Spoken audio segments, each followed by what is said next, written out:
Банк чөйрөсүндө дагы абал турукташып, бардык төлөмдөр мурдагы калыбына кайтты. Акча которууда коопсуздук үчүн жасалган кадамдарды кайтарып келүү бир канча этапта ишке ашат. Алгач эл аралык төлөмдөр 12 октябрдан баштап кайсы бир чектөөлөр менен ишке ашып жаткан. Улуттук банк SWIFT системасы жана байланыштын альтернативдүү каналдары боюнча транс чек аралык операциялардын ишин толук кандуу иштетүү чечимин кабыл алынды. Бүгүн Улуттук банк өзүнүн чечимин кабыл алды.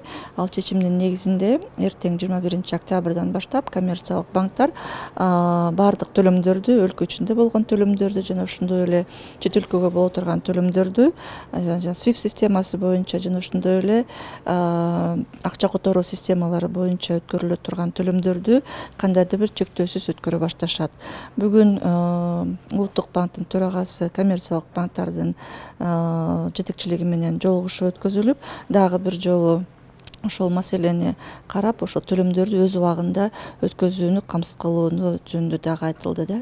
90%дан ашык транс чек аралык төлөмдөрдү жүргүзгөн эл аралык система 2 жума бою жеткиликсиз болгон. Бул ишкерлер менен катар эле банктардын ишмердүүлүгүнө дагы терс таасирин тийгизди. Негизи ошо банк системасы иштебеген учурда албетте биздин жарандар кандайдыр бир мындай ыңгайсыздарды башынан өткөзүштү да, бул жөнүндө да биз маалымат берип аттык. Бирок ошол убакта бул керек чечим болчу, анткени бул чечим негизинде биз банк системасынын, төлөм системасынын коопсуздугун жана ошондой эле туруктуулугун сактап калдык да.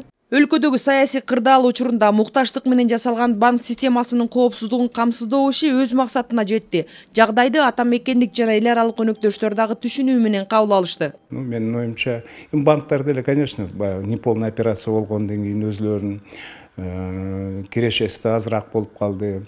Азыркы күндө менин оюмча анын баарын тең чекке кагып туруп, просто эле иштей башташ керек.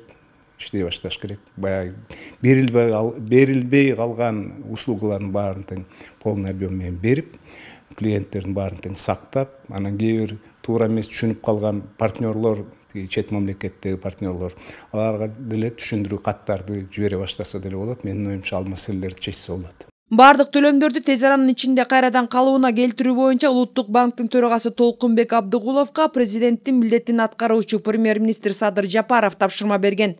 Айжан Омолдошова, Чыңгыз Жумагулов, Ала Тоо 24.